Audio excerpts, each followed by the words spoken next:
آج کی اس ویڈیو میں ایک ایسی دعا شیئر کرنے جا رہا ہوں، ایک ایسا وظیفہ بتانے جا رہا ہوں جس کے پڑھنے کی برکت سے آپ اپنے چھوٹے یا بڑے خفیہ یا اعلانیہ دشمنوں سے محفوظ ہو سکتے ہیں۔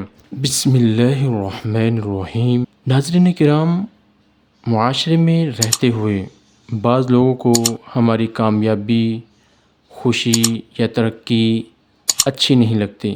ہماری کامیابی یا خوشی کو اچھا نہ سمجھنے والے اپنے بھی ہو سکتے ہیں اور غیر بھی۔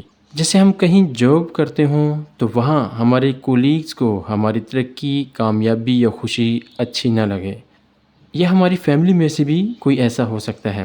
اس صورتحال میں ہمارے اپنے یا غیر خفیہ اور اعلانیہ نفرت یا دشمنی کا اظہار کرنا شروع کر دیتے ہیں۔ یاد رکھیے، یہ ہماری چھوٹی یا بڑی جو دشمنیاں ہوتی ہیں، اس کی بنیاد حسد ہے، اور کسی کو ہماری ترقی یا خوشی یا کامیابی کا اچھا نہ لگنا اور اس کا دل میں نفرت کا اظہار کرنا، یہ حسد ہی ہے۔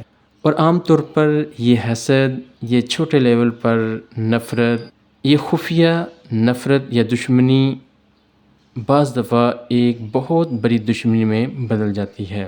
تو آج کی اس ویڈیو میں ایک ایسی دعا شیئر کرنے جا رہا ہوں، ایک ایسا وظیفہ بتانے جا رہا ہوں جس کے پڑھنے کی برکت سے آپ اپنے چھوٹے یا بڑے خفیہ یا اعلانیہ دشمنوں سے محفوظ ہو سکتے ہیں۔ وہ دعا یہ ہے: اللہم انا نجعلک فی نحورہم ونعوذ بک من شرورہم۔ نبی آخر الزمان جناب محمد صلی اللہ علیہ وسلم کو جب کسی قوم سے کوئی اندیشہ ہوتا تو یہ آپ دعا فرماتے تھے۔ ناظرین کرام، اس دعا کو آپ کسی وقت بھی پڑھ سکتے ہیں۔ جب دعا کے لیے ہاتھ اٹھائیں تو تب پڑھ لیں، یا ویسے بیٹھے بیٹھے ایک تعداد مقرر کر لیں کہ میں نے روزانہ 25 مرتبہ، 21 مرتبہ یا کوئی بھی تعداد جیسے آسانی کے ساتھ آپ پڑھ سکتے ہیں، اس تعداد کے مطابق آپ روزانہ اس کو اپنا معمول بنائیں۔ اگر آپ اپنے خفیہ یا اعلانیہ چھوٹے یا بڑے دشمنوں سے